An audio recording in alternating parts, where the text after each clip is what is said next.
Why was a construction worker struck by an unstoppable excavator bucket? And what conditions turned a tree limb into a deadly airborne weapon? What failures led to these deaths, and how were the companies held accountable?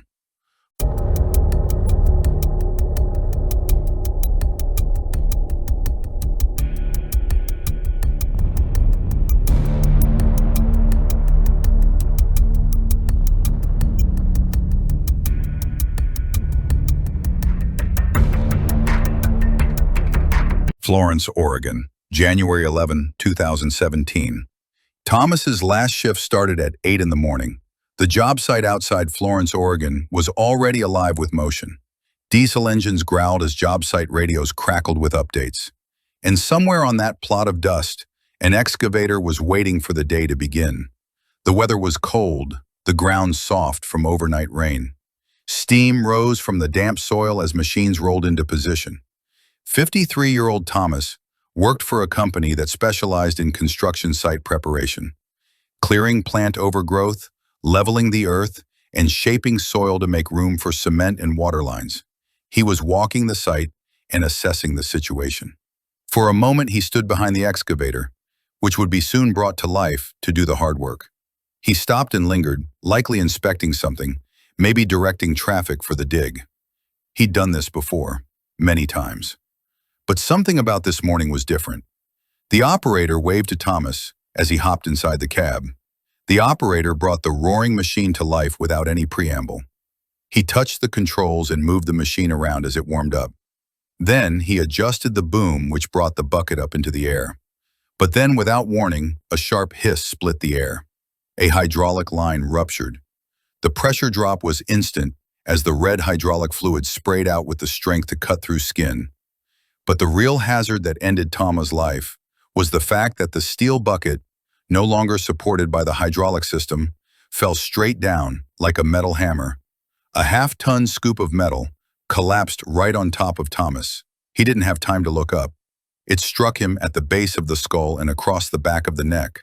The force slammed him into the dirt. The air went out of him before a sound could escape. The operator jumped out of the cab, realizing he no longer had the power to raise the bucket to see how he could help. Crews rushed in as shouts for help filled the job site and the radio ablaze with chatter. He was still breathing, if only barely. They got him to the hospital, but the trauma was too much.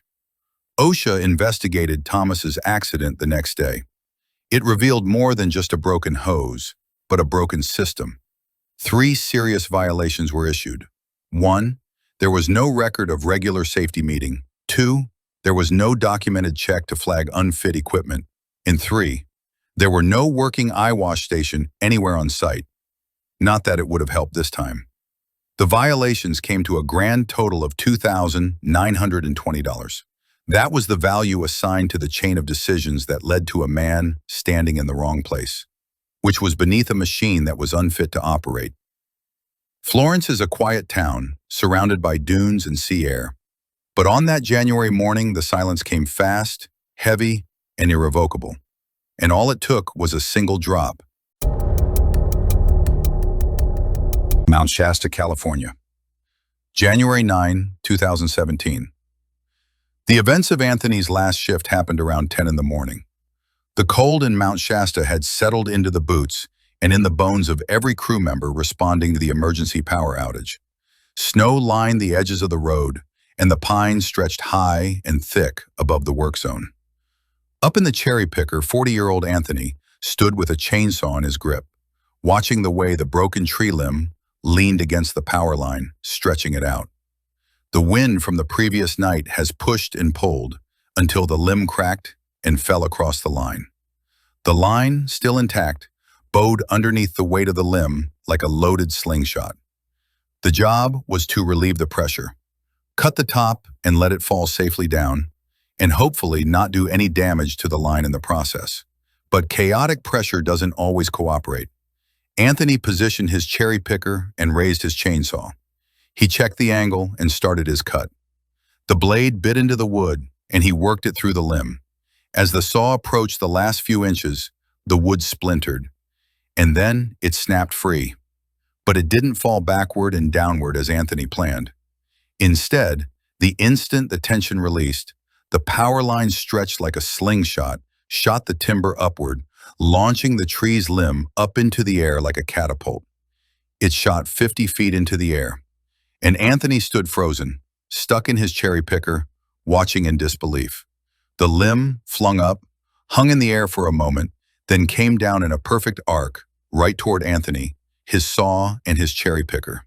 The tree limb, hundreds of pounds of timber, dropped directly onto Anthony's head. The impact was violent, loud, and unexpected. There was no room or time to react, nowhere to run or move to. Emergency crews arrived, but the damage was already done. They activated the switch on the bottom of the cherry picker to lower the cherry picker to ground level, as another set of folks attempted to control the still unbalanced and oversized tree limb from causing any further damage or injury. There was little to nothing they could do to salvage Anthony's life. The OSHA investigation revealed several overlooked safeguards, and two serious violations were issued. First, there was no pre-work hazard assessment completed, not for the tree, not for the power line, and not for the sling of physics waiting to snap. And two, the company never corrected or managed the unique hazard before work started. OSHA's total fine to the negligent company for their oversight came to a total of $9,685. That's what it cost, in dollars, to skip the planning and rush the cleanup. Mount Shasta's peaks tower quietly over the forest below, but in the shadows of those trees, a man was crushed by something no one saw coming until it was already too late.